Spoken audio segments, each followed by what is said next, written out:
Hi friends, மொட்டை மாடி தோட்டத்தை காமிக்கிற வாங்க. இங்கே பாருங்கள் ஃப்ரெண்ட்ஸ், விதவிதமாக வச்சுருக்காங்க செடிங்க.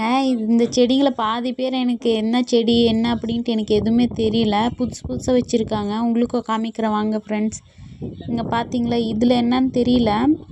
தண்ணி ஊற்றிட்டு குட்டி குட்டியாக செடி வச்சுருக்காங்க ஃப்ரெண்ட்ஸ். அது அழுக்காக தான் இருக்கணுமா எதுக்குன்ட்டு எனக்கு தெரியல. இங்கே பாருங்கள், இது எதுவும் முள்ளாக இருக்குது. என்ன செடி அப்படின்ட்டு உங்களுக்கு தெரிஞ்ச சொல்லுங்கள் கமெண்ட்டில். இந்த சைடு காமிக்கிற வாங்க ஃப்ரெண்ட்ஸ். இங்கே பாருங்கள், குட்டி குட்டி இந்த பெயிண்ட் டப்பாவில் அதில் தான் வச்சுருக்காங்க. ஆனால் பார்க்க இவ்வளோ அழகாக இருக்குது பாருங்கள். இந்த சைடு பார்த்தீங்கன்னா ஏதோ கத்தாழை அது இது எதேதோ வச்சுருக்காங்க ஃப்ரெண்ட்ஸ். உங்களுக்கு மெயினாக ஒன்று காட்டணும், வாங்க காட்டுறேன்.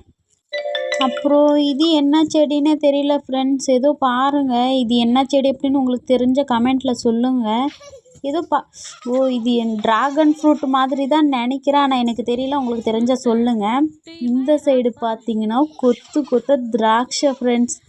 இங்கே பாருங்கள், திராட்சை சூப்பராக இருக்குது. நான் என்னமோ செடி இந்த பாவக்காய் செடி அந்த மாதிரி நினச்சிட்டு இருந்தேன். ஆனால் பார்த்தீங்கன்னா திராட்சை. இங்கே பாருங்கள், கொத்து கொத்தாக இருக்குது ஃப்ரெண்ட்ஸ். இந்த மாதிரி நீங்களும் வச்சுருக்கீங்களா அப்படின்ட்டு, இல்லை எங்கேயாவது பார்த்துருக்கீங்களா அப்படின்ட்டு கமெண்ட்டில் சொல்லுங்கள். பாருங்கள், இவ்வளோ அழகாக இருக்குது பார்த்தீங்களா. வீட்லேயே இப்படி எல்லாம் வச்சுருக்காங்க, நான் இப்போ தான் பார்க்குறேன் ஃப்ரெண்ட்ஸ். ஆனால் இன்னும் கொஞ்சம் பிஞ்சாக இருந்துச்சு, பழுக்கணும். இது நல்லா சூப்பராக இருந்துச்சு. ஓகே ஃப்ரெண்ட்ஸ், இந்த வீடியோ பிடிச்சிருந்து லைக் பண்ணுங்கள், ஷேர் பண்ணுங்கள், கமெண்ட் பண்ணுங்கள். மறக்காமல் நம்ம சேனலை சப்ஸ்கிரைப் பண்ணிக்கோங்க. தேங்க்யூ ஃபார் வாட்சிங். நெக்ஸ்ட் வீடியோவில் சந்திக்கலாம். பாய்.